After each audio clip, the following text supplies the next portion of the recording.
Hello, everybody. This is Kate Strachny from DATAcated. I'm here with Thomas Robinson, or T-Rob, the COO of Domino Data Lab. How's your morning going so far? It's going great. It's beautiful in New York. Had a lovely walk over here. I'm really excited for Rev. Yes, I had a 25-minute walk over Love it. here with a heavy backpack, so it was beautiful, but it was heavy. Yep. We finally made it. We're here before the keynote starts, before RevX NYC begins. I think briefly tell the audience, what is RevX? Yep. So RevX is a really unique conference that we've put together. We've been doing Rev over many, many years. I think this is probably our sixth year doing it. And when we started, we realized there was no event for data science leaders. There were plenty of events for data science practitioners, but not for leaders.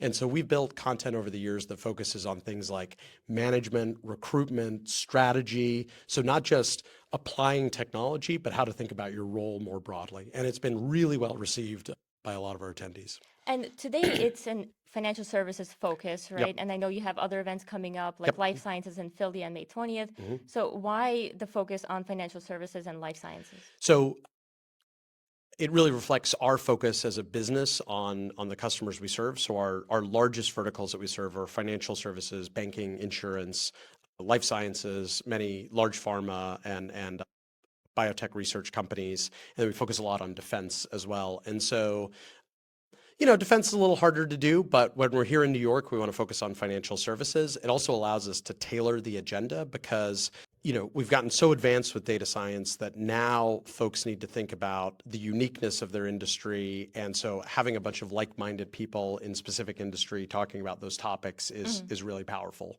Yeah, So, I absolutely agree. And I know you're moderating and you're part of a couple of panels mhm. today, Yep. one of which is navigating the AI policy under the Trump administration. Yes. So I'd love to hear, what's the main takeaway Yeah. from that? So one of the things we're going to talk about, which I think is really interesting, is AI has really been propelled in the past couple of years to the forefront. And the big difference was like 5 years ago, AI and data science was mostly a wonkish topic for enterprises and researchers, right? So it was a skill set, an application, a research endeavor, that sort of thing. AI has been propelled to the forefront of diplomacy and defense. And so now it's a global and national security issue, both the soft power of how do we think about export controls, where do we think about US investment across the world? Are we going to go build data centers in Europe, Saudi Arabia? Where's research being done?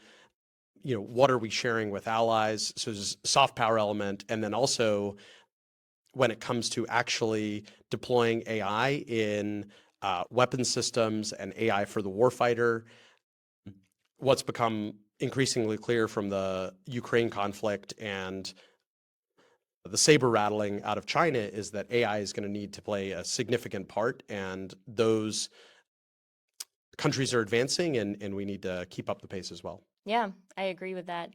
And a follow-up question, how does Mhm. Domino Data Lab actually help companies navigate this environment? Yeah, well, one of the biggest things that we always think about is if you really want to drive your business with AI and data science, you need to put models at the core of your business. And we just released a survey we did of lots of enterprise organizations where we focused on the distinction between leaders and laggards Mm-hmm. in the industry. So people who are really at the forefront and driving and adopting AI.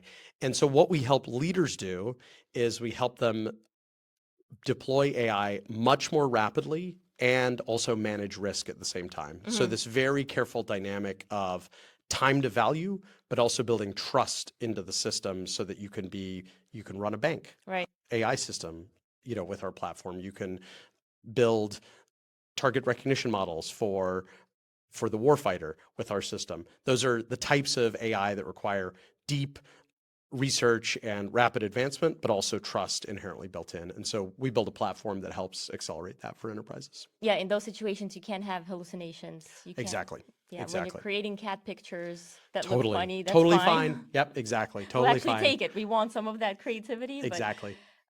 okay, so you mentioned the survey. I actually read Mhm. through that survey and I saw there are some nuances between various regions. Is there any statistic that you can share? One of the things that we see that's a little bit different between Europe and the US is the pace of regulatory change. And so in Europe, a lot of our customers are thinking much more ahead to, there's recently been the EU AI Act. They're needing to come into compliance with that as it flows through the regulators, but there's more on the horizon.